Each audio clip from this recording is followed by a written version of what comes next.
দেখছেন বাংলা শিক্ষা ক্লাসরুম উচ্চ মাধ্যমিক, আজকের বিষয় এডুকেশন। এবং আমি পরবর্তী প্রশ্নে চলে যাব। অনন্যা ম্যাম রয়েছেন আমাদের সঙ্গে। অনন্যা ম্যামের কাছে। অনন্যা ম্যাম, মনোযোগ বলতে কি বোঝা যায় এবং মনোযোগের নির্ধারকগুলি এবং শিক্ষণে মনোযোগের ভূমিকা, আর এই প্রশ্নগুলো জানতে চেয়েছে অর্পিতা মণ্ডল, কল্যাণব্রত সংঘ হাই স্কুল, হাওড়া থেকে। আমরা প্রতিনিয়ত পথ চলতে গেলে অজস্র বস্তুর সাথে পরিচিত হই। সমস্ত বস্তু প্রতি কিন্তু আমরা মনোযোগ দিতে পারি না বা মনকে নিবিষ্ট করতে পারি না। এই পরিবেশের অসংখ্য বস্তুর মধ্যে যে কোনো একটি বস্তুকে নির্বাচন করে যখন আমরা তাকে চেতনার কেন্দ্রস্থলে নিয়ে এসে মনকে নিবিষ্ট করি, এই যে প্রক্রিয়া, তাকেই আমরা বলি মনোযোগ। মনোযোগের সংজ্ঞা দিতে গিয়ে মনোবিজ্ঞানী স্টাউট বলেছেন, মনোযোগ হলো নির্বাচিত চেতনামূলক জ্ঞানার্জনের প্রক্রিয়া। মনোযোগ হলো উদ্দীপক নির্ভর, নির্বাচন ধর্মী, অস্থায়ী, পরিবর্তনশীল, সচেতন মানসিক প্রক্রিয়া। এখানে একটি ছবির মাধ্যমে আমি মনোযোগকে বুঝিয়েছি। দেখো, যখন আমরা কোনো বিষয়ের প্রতি, সমাজের কোনো বিষয় বা বস্তুকে নির্বাচন করে যখন সেই বিষয়ের প্রতি আমরা মনোযোগ দিই, তখন তাকে আমরা চেতনার কেন্দ্রস্থলে নিয়ে আসি এবং এই চেতনার কেন্দ্রস্থলে নিয়ে আসার ফলে নির্বাচিত বস্তুর আমরা তার বিশ্লেষণ, সংশ্লেষণ করতে পারি এবং পূর্ণাঙ্গ জ্ঞান অর্জন আমরা করতে পারি। আমরা পরবর্তী স্তরে চলে যাচ্ছি, মনোযোগের নির্ধারক। মনোবিদরা মনোযোগকে দুটি ভাগে ভাগ করেছেন, মনোযোগের নির্ধারককে দুটি ভাগে ভাগ করেছেন। এক হচ্ছে বস্তুগত নির্ধারক এবং দুই হচ্ছে ব্যক্তিগত নির্ধারক। বস্তুগত নির্ধারকের মধ্যে হচ্ছে প্রথম তীব্রতা। বিভিন্ন উদ্দীপকের মধ্যে যে উদ্দীপকটি অতি তীব্র আকারে থাকে সেই বিষয়ের প্রতি আমরা সহজে মনোযোগ দিই। যেমন তীব্র আলো, তীব্র আওয়াজ, এগুলো আমাদের সহজেই মনকে আকর্ষিত করে। আকার, ছোট আকারের বস্তুর তুলনায় বড় আকারের বস্তুর প্রতি আমরা সহজে আকৃষ্ট হই, যার জন্য বিজ্ঞাপন, বড় বিজ্ঞাপনের দিকে আমাদের সহজেই মন চলে যায়। পুনরাবৃত্তি, একই উদ্দীপক বারবার পুনরাবৃত্তি ঘটলে সেই বিষয়ের প্রতি আমরা সহজে মনোযোগী হই। শিক্ষক যখন ক্লাসরুমে পড়ান, একই বিষয় বারবার পুনরাবৃত্তি করার ফলে শিক্ষার্থীরা সেই বিষয়ের প্রতি কিন্তু সহজেই মনোযোগী হয়। পরিবর্তনশীলতা, কোনো আকস্মিক পরিবর্তন আমাদের মনোযোগকে কেড়ে নেয়। যেমন একটা নিস্তব্ধ লাইব্রেরিতে হঠাৎ একটা আওয়াজ হলো, আমরা সেই দিকে সহজেই মনোযোগ দিয়ে ফেলি। গোপনীয়তা, যে কোনো গোপন বস্তুর প্রতি আমাদের মনোযোগ আকর্ষিত হয়। নতুনত্ব, নতুনত্ব মনোযোগের একটি অন্যতম নির্ধারক। কোনো নতুন বই, নতুন দেশ সম্পর্কে আমরা সহজেই মনোযোগী হই। স্পষ্টতা, অস্পষ্ট বস্তুর তুলনায় স্পষ্ট বস্তু আমাদের মনোযোগ আকর্ষণ করে।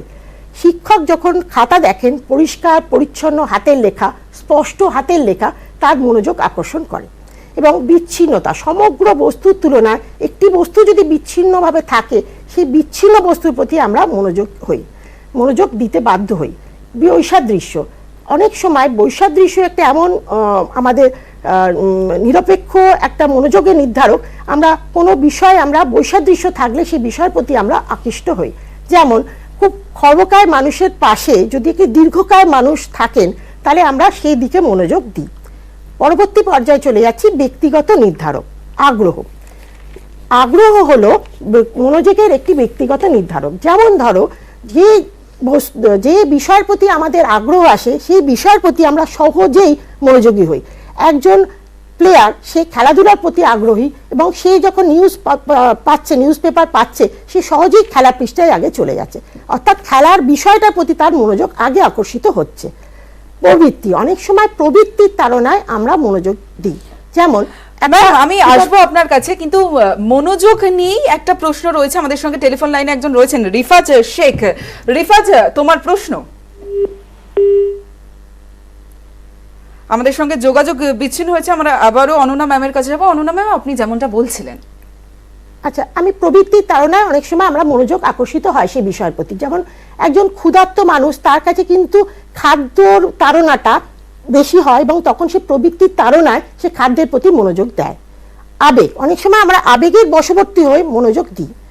মনোপ্রকৃতি, এক একজন মানুষের মনোপ্রকৃতি এক এক রকম এবং সে মনোপ্রকৃতির দরুন সে বিভিন্ন বিষয়ের প্রতি মনোযোগ দেয়। একজন ধার্মিক ব্যক্তি, সে ধর্মপুস্তক, ধর্মগীতির ওপর মনোযোগী হয়। এবং অভ্যেস, অনেক সময় আমরা অভ্যেসবশত কোনো বিষয়ের প্রতি মনোযোগ দিই। যাদের আমাদের চা পানের অভ্যেস আছে, সকালে ঘুম থেকে উঠেই আমরা চায়ের কাপ খুঁজি। সেন্টিমেন্ট আমাদের মনোযোগ নির্ধারক। যেমন কোনো বিষয়ের প্রতি আমাদের যদি সেন্টিমেন্ট গড়ে ওঠে, সেই বিষয়ের প্রতি আমরা কিন্তু সহজেই মনোযোগী হই। যেমন আমাদের বিদ্যালয়, আমাদের দেশমাতৃকার প্রতি আমরা সহজেই কিন্তু মনোযোগ দিই। এবং জীবনাদর্শ, অনেক সময় আমাদের বিভিন্ন জীবনাদর্শ আমাদের মনোযোগ আকর্ষণ করে। একজন দয়ালু ব্যক্তি কোনো দুস্থ ব্যক্তিকে দেখলে সে সহানুভূতিশীল হয়ে পড়ে। এবং আমরা পরের প্রশ্নে চলে যাচ্ছি, মনোযোগের শিক্ষায় মনোযোগের ভূমিকা। শিক্ষার সঙ্গে মনোযোগের ওতপ্রোত সম্পর্ক, এবং এটা অন্যতম শর্ত, শিক্ষা গ্রহণের অন্যতম শর্ত হচ্ছে মনোযোগ। মনোযোগের আকর্ষী কৌশল, আমরা বিভিন্ন পয়েন্টের মাধ্যমে আমি তোমাদের কাছে মনোযোগের ভূমিকা, শিক্ষায় মনোযোগের ভূমিকা আমি তুলে ধরছি। যেমন ধরো, মনোযোগের আকর্ষী কৌশল একদম একটি ছোট শিশুর কাছে যখন সে প্রথম শিক্ষালয়ে যাচ্ছে, তখন কাছে যে বস্তু আমরা তাকে ক্লাসরুমে তার কাছে নিয়ে যাব, সেই নির্দিষ্ট বস্তু বা বিষয়ের নির্দিষ্ট গুণাবলী কিন্তু তার মনোযোগ আকর্ষণ নির্ধারক হবে। অর্থাৎ যেমন একটা বাচ্চার কাছে খেলা খুব প্রিয় জিনিস, আমরা যদি খেলাভিত্তিক পাঠ্যক্রমের মাধ্যমে শিক্ষাবস্তুকে তার কাছে উপস্থাপিত করি, খুব সহজেই সে কিন্তু বিষয়বস্তু প্রতি আকর্ষিত হবে। এর ঠিক পরবর্তী স্তরে আসছে ইচ্ছা সাপেক্ষ মনোযোগ। এই ইচ্ছা সাপেক্ষ মনোযোগের সময় যখন শিক্ষার্থীকে যদি শিক্ষার উদ্দেশ্য, শিক্ষার প্রয়োজনীয়তা, ব্যবহারিক দিকটা আমরা দেখি, তুলে ধরি, সহজেই কিন্তু শিক্ষার্থীরা সেই বিষয়ের প্রতি মনোযোগী হবে। এবং তারপরে আসছে মনোযোগ অনতিক্রম্য কৌশল। আমরা যখন শিক্ষকরা, যখন আমরা শ্রেণীকক্ষে শিক্ষা দান করব, তখন আমাদের মনে রাখতে হবে মনোযোগের পরিসর যেন কখনো অতিক্রম করে না যায়। এবং নির্ধারক প্রয়োগ কৌশল, আমি যে আগে নির্ধারকগুলি বললাম, বৈচিত্র্য, নতুনত্ব, অভিনবত্ব বা স্পষ্টতা, এই বিষয়গুলিকে মাথায় রেখে যদি টিচিং লার্নিং মেটেরিয়াল ব্যবহার করে শ্রেণীকক্ষে আমরা পঠন পাঠন দান করা হয়, শিক্ষার্থীরা সহজেই সেই বিষয়ের প্রতি কিন্তু মনোযোগী হয়। এবং পরের পয়েন্ট, বিষয়ে বৈচিত্র্য প্রয়োগ কৌশল। যখন শ্রেণীকক্ষে একটা দীর্ঘ পাঠ দেওয়া হচ্ছে, তার মধ্যে শিক্ষার্থীদের মধ্যে একঘেয়েমি আসে, আমরা বৈচিত্র্য বা পরিবর্তনশীলতা মাথায় রেখে যদি সেই পাঠটি ছোট ছোট ভাগে বিভক্ত করে স্বল্প স্বল্প পরিসরে আমরা যদি শিক্ষার্থীদের কাছে প্রতিস্থাপন করি এবং তাদের বোঝাই, তাহলে তারা সহজেই সেই বিষয়ে মনোযোগী হবে। আমাদের রুমে বা ক্লাসরুমের মধ্যে, শ্রেণীকক্ষের মধ্যে শিক্ষার্থীদের মনোযোগী করার দায়িত্ব কিন্তু সম্পূর্ণভাবে শিক্ষকদের। একেবারেই আমরা মনোযোগ সম্পর্কে পুরো বিষয়টাই সামনে আসলো, এবং যারা এই মুহূর্তে নিউজ 18 বাংলা দেখছেন তারা অনেকটাই স্পষ্ট হয়ে যাচ্ছে মনোযোগ। ম্যাম, আরো একটা বিষয় আপনার কাছে জানতে চাইবো, তা হলো আগ্রহ কাকে বলে। এবং রিফাজ শেখ একটু আগে যার টেলিফোন লাইনে ছিলেন যিনি, তার কিন্তু একটা প্রশ্ন রয়েছে যে মনোযোগ আর আগ্রহের মধ্যে সম্পর্ক কি? আমি এই প্রশ্নের উত্তর, আমি আগ্রহ পড়িয়ে নিই, তারপরে তোমাদের আমি এই প্রশ্নের উত্তর আমি দেব। তাহলে আগ্রহ কাকে বলে? হ্যাঁ, আগ্রহ হলো এমন এক মানসিক সংগঠন যা কোনো বস্তু বা ব্যক্তি বা ধারণার প্রতি সেন্টিমেন্ট গড়ে তোলে, ব্যক্তিকে সেই কাজ করতে উদ্বুদ্ধ করে বা সেই কাজ করতে উৎসাহিত করে। ট্রেভার বলেছেন আগ্রহ হলো গতিশীল মনোভাব, ম্যাকডুগাল বলেছে যে অনুরাগ হলো সুপ্ত মনোযোগ। আমি প্রশ্ন যেটা আমার কাছে এসছে সেটা আলোচনা করে দিচ্ছি, অর্থাৎ আগ্রহ ও মনোযোগের সম্পর্ক। শিক্ষণের দুটি গুরুত্বপূর্ণ উপাদান আগ্রহ ও মনোযোগ, একে অপরের প্রতি অতি নির্ভরশীল। এবং আমরা সবসময় বলি আগ্রহ ও মনোযোগ থাকলেই শিক্ষার্থী কিন্তু শিক্ষাক্ষেত্রে অগ্রণী হবে। শিক্ষণের গুরুত্বপূর্ণ এই দুটো উপাদানকে মাথায় রেখে বিভিন্ন পয়েন্টের মাধ্যমে আমি তোমাদেরকে এই বিষয়টা বুঝিয়ে দিচ্ছি। যেমন ধরো, কোনো শিক্ষণের যখন উদ্দেশ্যমুখী শিক্ষণ হয়, যদি শিক্ষণের আগ্রহ থাকে, সেই শিক্ষণকে আমরা সহজেই বিষয়বস্তুর প্রতি মনোযোগ করতে পারি। অর্থাৎ শিক্ষণের আগ্রহ, উদ্দেশ্য আমাদের আগ্রহ সৃষ্টি করে, সেই আগ্রহ আমাদের মনোযোগী করে, বিষয়বস্তুর প্রতি মনোযোগী করে। গতিশীল মনোভাব গঠন করে আগ্রহ, এবং এর ফলে কোনো বিষয়বস্তুর প্রতি ব্যক্তির আগ্রহ জাগিয়ে তোলে এবং সে সেই বিষয়ের প্রতি মনোযোগী হয়। আগ্রহ মনোযোগকে নির্বাচনধর্মী করে তোলে, এবং আগ্রহ হলো দীর্ঘস্থায়ী মনোভাব।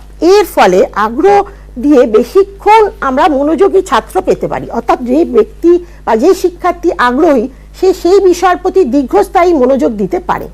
এবং উদ্দীপনা, আগ্রহ সৃষ্টি হলে আমাদের মধ্যে একটি উদ্দীপনার সৃষ্টি হয়, দৈহিক উদ্দীপনার সৃষ্টি হয়, এবং সেই দৈহিক উদ্দীপনার বশত আমরা কোনো বিষয়ের প্রতি দীর্ঘস্থায়ী মনোযোগ দিতে পারি, বিষয়বস্তুকে পুঙ্খানুপুঙ্খভাবে আমরা আয়ত্ত করতে পারি। একেবারেই এই 5 নম্বর প্রশ্নই আগ্রহ নিয়ে আমরা আলোচনা করলাম এবং আগ্রহের সঙ্গে মনোযোগের সম্পর্ক ছিল, সেটা জানতে চেয়েছিল আরো একজন পিয়াল বিশ্বাস, কবি বিজয়লাল এইচএস ইনস্টিটিউট নদিয়া থেকে।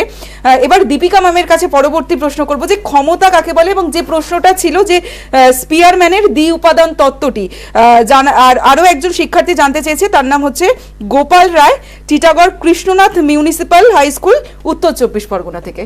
আচ্ছা, সাধারণভাবে দৈনন্দিন জীবনে আমাদের বিচিত্র কর্মধারার পেছনে যে শক্তি কাজ করে তাই হলো ক্ষমতা।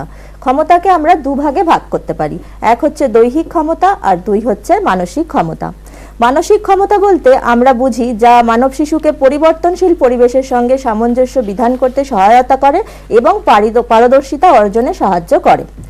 মানসিক ক্ষমতাকে আমরা দুভাগে ভাগ করতে পারি, এক হচ্ছে জন্মগত মানসিক ক্ষমতা যা জন্মসূত্রে আমরা লাভ করে থাকি, যেমন বুদ্ধি, স্মৃতি, চিন্তন ইত্যাদি।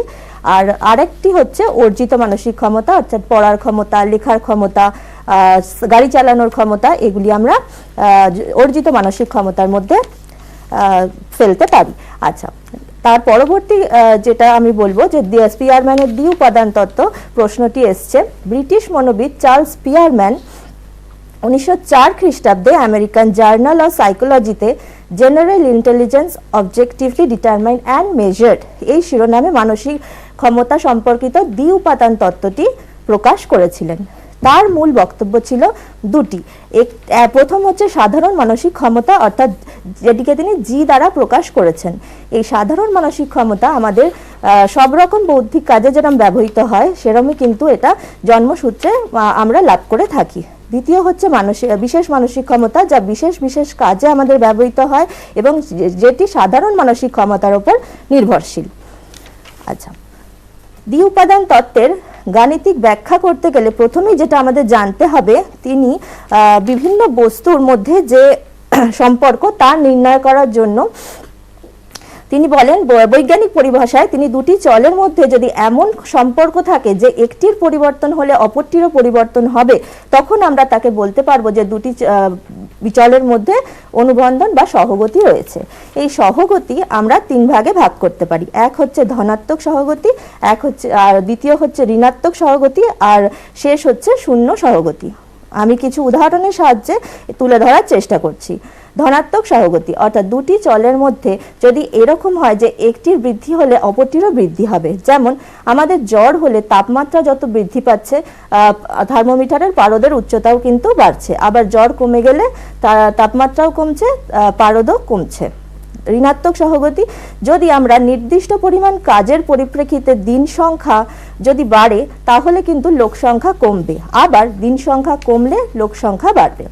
শূন্য সহগতি বলতে আমরা বুঝি যে দুটি চলের মধ্যে কোনো সম্পর্ক নেই, যেমন আজকে আমার বাড়িতে একটি গোলাপ ফুল ফুটেছে এবং আমি আজকে স্কুলে যাব, এই দুটির মধ্যে কোনো সম্পর্ক নেই, তাই একে শূন্য সহগতি বলা হয়।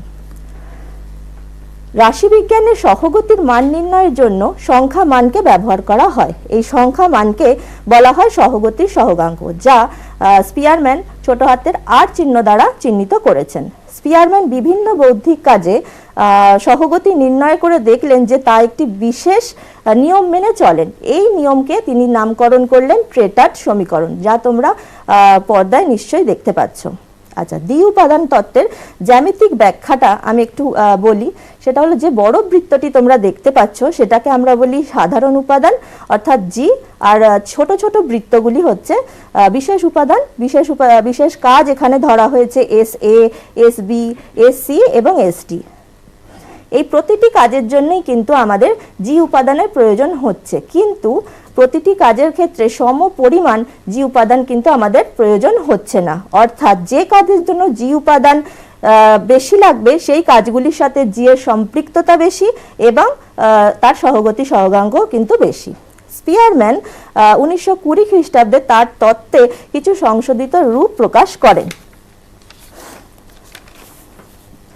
চিত্রে দেখানো হচ্ছে যে সাহিত্য রচনার ক্ষেত্রে S1 প্লাস ভাষার দক্ষতা, অর্থাৎ যেটাকে আমরা ভাষার দক্ষতা বলছি, প্লাস S2 যেটাকে আমরা চিন্তা করার দক্ষতা বলছি, প্লাস জি এর কিছুটা অংশ রয়েছে।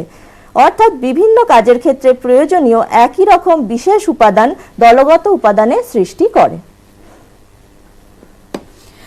একেবারেই। আর এরকম আরো একজন প্রশ্ন করেছিল ম্যাম, আপনারা রয়েছেন, যে সহগতি এবং সহগাঙ্ক কি? সুদীপা রায়, উত্তর 24 পরগনা থেকে। অবশ্যই এই প্রশ্নের উত্তর আমরা জানবো, তবে একটা সময় এখন একটা ছোট্ট বিরতির পর। टॉप टेक TMT लगाओ, टेंशन को भगाओ और दिल से घर बनाओ। टॉप टेक ही टॉप TMT बार, दिल की नजर से तुम देखो।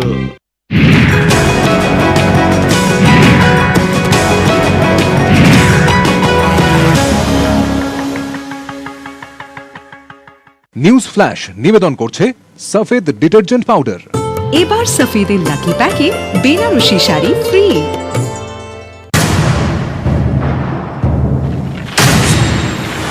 आज दुनिया जाने स्ट्रॉन्ग माने माई।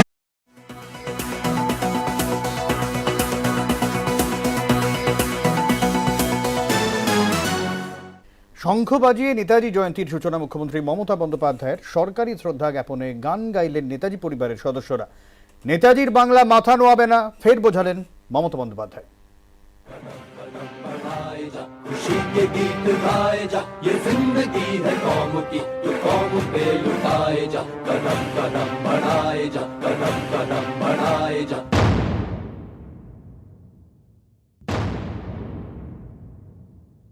নেতাজি সুভাষচন্দ্র বসু শুধু বাংলার নয়, নেতাজি সুভাষচন্দ্র বসু এক এবং অদ্বিতীয়। তিনি সারা পৃথিবীর এবং সারা দেশের জন্য। নাইবা হলো জায়গা তার দিল্লিতে, বাংলায় তো জায়গা থাকবেই।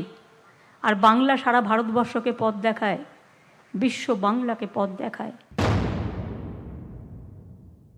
বাংলা স্বাধীনতার পীঠস্থান। এই বাংলা না থাকলে স্বাধীনতা আন্দোলন কখনোই জয়ী হতো না, আমি গর্বের সাথে বলতে পারি। নেতাজি সুভাষচন্দ্র বসুর ১২৫তম জন্মজয়ন্তী উদযাপন উপলক্ষে সুভাষচন্দ্র বসুর ১২৫তম জন্মবার্ষিকীতে বাংলার আবেগ, বাঙালির আবেগ। নেতাজির পরিবারকে সঙ্গে রেখে উদযাপন রাজ্য সরকারের। सुभाष जी वो जान हिंद आ गए है नाज जिस पे हिंद को वो शान हिंद आ गए सुभाष जी। সেখানেই বাংলা আর নেতাজি আবেগ হাতিয়ার করে কেন্দ্রীয় সরকারকে তোপ। কি আপত্তি ছিল একটা ট্যাবলো নয় থাকতো? আরেকবার দিয়েছিলাম রবীন্দ্রনাথ শান্তিনিকেতন, গান্ধীজি আর রবীন্দ্রনাথের মিলন, বাতিল করে দিয়েছে। এত অ্যালার্জি কেন? জয় হিন্দ স্লোগান কার? নেতাজি সুভাষচন্দ্র বোস। বন্দে মাতরম ন্যাশনাল সং কার? বঙ্কিমচন্দ্র চট্টোপাধ্যায়। জনগণ মন অধিনায়ক জয়ে জাতীয় সঙ্গীতকার রবীন্দ্রনাথ ঠাকুরের। সবটাই বাংলাকে ঘিরে। আর আজকে বাংলাকে এত অবজ্ঞা। বাঙালির ইতিহাস মুছে দেবার ক্ষমতা কারণেই আমার চ্যালেঞ্জ রইল। নেতাজির ভাবনায় রাজ্যে ফের প্ল্যানিং কমিশন তৈরির ঘোষণা মুখ্যমন্ত্রীর। একই সঙ্গে নেতাজির নামে বিশ্ববিদ্যালয়, স্কুলে স্কুলে এনসিসির আদলে জয় হিন্দ বাহিনী গড়বে রাজ্য। গান্ধীবাদ, সুভাষবাদ। নিউজ 18 বাংলা। নেতাজি আবেগে মোদী সরকারকে অল আউট আক্রমণে মমতা বন্দ্যোপাধ্যায়। নেতাজি ট্যাবলো বাতিল নিয়ে সুর চড়ালেন মুখ্যমন্ত্রী, তুললেন বাংলাকে পদে পদে অবজ্ঞার অভিযোগ। পাল্টা জবাব বিজেপির। 26শে জানুয়ারি প্রজাতন্ত্র দিবসের 75 বর্ষে নেতাজি ট্যাবলো রেড রোডে চলবে। তার কারণ আপনারা প্রত্যাখ্যান করলেও আমরা সেটাকে বরণ করে, গ্রহণ করে সসম্মানে তাদের পূজিত করব।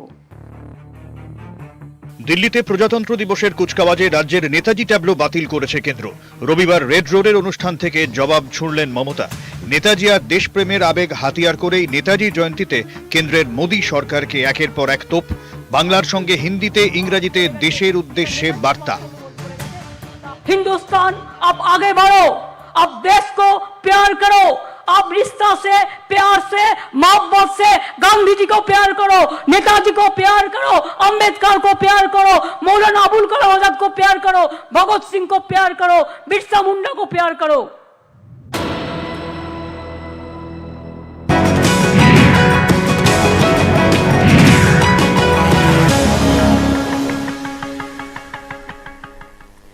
ফিরে এলাম বিরতির পর। দেখছেন বাংলা শিক্ষা ক্লাসরুম উচ্চ মাধ্যমিক। আজকে আমাদের বিষয় এডুকেশন। আমি প্রথমেই দীপিকা ম্যামের কাছে চলে যাব। দীপিকা ম্যাম একজন প্রশ্ন করেছেন যে বুদ্ধি কাকে বলে, সেই বিষয়টা একটু জানতে চাইবো। হ্যাঁ, মানুষের মানসিক সক্ষমতার শক্তি হলো বুদ্ধি। মনোবিদ স্টার্ন বলেছেন, বুদ্ধি হলো জীবনের নতুন নতুন সমস্যা বা পরিস্থিতির সঙ্গে সচেতনভাবে সামঞ্জস্য বিধান করার ক্ষমতা। আমরা মানসিক বয়সকে প্রকৃত বয়স দিয়ে যদি ভাগ করে 100 দিয়ে গুণ করি, তাহলে আমরা যে সংখ্যাটা পাবো তাকে আমরা বুদ্ধাঙ্ক বলি, এবং এই বুদ্ধাঙ্ক দ্বারা যে কোনো ব্যক্তির বুদ্ধি কিন্তু পরিমাপ করা যায়, এবং তার জন্য আমাদের বিভিন্ন কৌশলে সাহায্য নিতে হয়, যার মধ্যে বুদ্ধির অভিক্ষা একটি।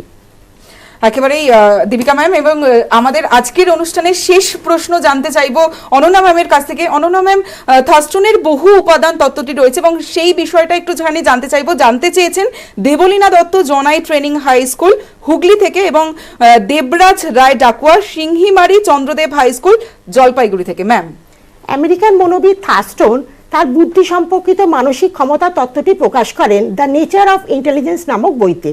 তিনি 7টি প্রাথমিক উপাদানের কথা বলেন। সেটা হচ্ছে প্রথম ভাষাবোধ, যার সাংকেতিক চিহ্ন ভি; দ্রুত শব্দ ব্যবহারের ক্ষমতা, যার সাংকেতিক চিহ্ন হচ্ছে ডব্লিউ; সংখ্যা এন, স্মৃতি এম, এবং প্রত্যক্ষণের ক্ষমতা পি; স্থান প্রত্যক্ষণের ক্ষমতা এস, এবং যুক্তি শক্তি হচ্ছে আর। এইভাবে তিনি ব্যাখ্যা করেন। তিনি বলেন যে বিভিন্ন বৌদ্ধিক কাজের ক্ষেত্রে প্রাথমিক উপাদানগুলি বিভিন্ন সমবায় থাকে। একটি চিত্রের মাধ্যমে প্রকাশ করা হলো। দেখো, 1 নম্বর কাজে এখানে দেখা যাচ্ছে 3টি কাজ, 1, 2 এবং 3। এই প্রথম কাজের জন্য এখানে প্রয়োজন হচ্ছে স্থান প্রত্যক্ষণ ক্ষমতা, সংখ্যাবোধ, ভাষাবোধ, স্মৃতি, এবং এই সমবায় এই 3টে কাজ, এই কাজটা এই 4টি সমবায় নিয়ে সেই কাজটা সম্পূর্ণ করতে পারে। এরপরে 2 নম্বর কাজে চলে এসো। সেখানে হচ্ছে ভাষাবোধ, স্মৃতি, প্রত্যক্ষণ ও যুক্তি ক্ষমতার প্রয়োজন হয়, এবং 3 নম্বর কাজের জন্য দ্রুত শব্দ ব্যবহারের ক্ষমতা, ভাষাবোধ এবং স্থান প্রত্যক্ষণের ক্ষমতার প্রয়োজন হয়।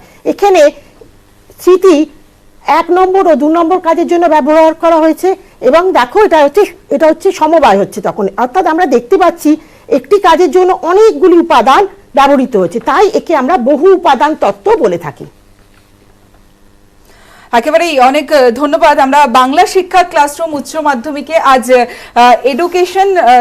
এডুকেশন ছিল এবং টপিক শিখন ছিল। সেই বিষয়ে সমস্ত বিষয় নিয়ে আলোচনা হলো, এবং যারা ফোন করলেন, যারা এই বছর উচ্চ মাধ্যমিক দেবেন, আশা করি অনেকটাই বুঝতে পেরেছেন। এবং তাদের জন্য বলি যে আজ 1 ঘন্টা যে ক্লাস হলো, সেই ক্লাসের পর আপনারা বাড়িতে বসে কি করবেন, অর্থাৎ আপনাদের অ্যাসাইনমেন্ট আজ কি, শিখন ও পরিণমনের সাদৃশ্য অবশ্যই লিখে ফেলবেন বাড়িতে যারা উচ্চ মাধ্যমিক ছাত্রছাত্রীরা রয়েছে, এবং সাদৃশ্য বহিঃসাদৃশ্য লিখবে, এবং স্পিয়ারম্যান ও থার্স্টন যেটা ম্যামরা বোঝালেন তাদের তত্ত্বের পার্থক্য অবশ্যই লিখবেন, এবং মনোযোগের বৈশিষ্ট্য অবশ্যই লিখে ফেলবেন। আমরা এতক্ষণ এই বিষয়গুলো নিয়েই আলোচনা করছিলাম, আশা করি প্রত্যেকে বুঝতে পেরেছেন। বাংলা শিক্ষা ক্লাসরুম উচ্চ মাধ্যমিক প্রতিদিন দেখবেন সকাল 7টা থেকে 8টা বিভিন্ন শিক্ষিকারা আসবেন, আপনাদের বোঝাবেন, এবং আগামীকাল দেখুন, আগামীকালের আমাদের বিষয় ম্যাথমেটিক্স।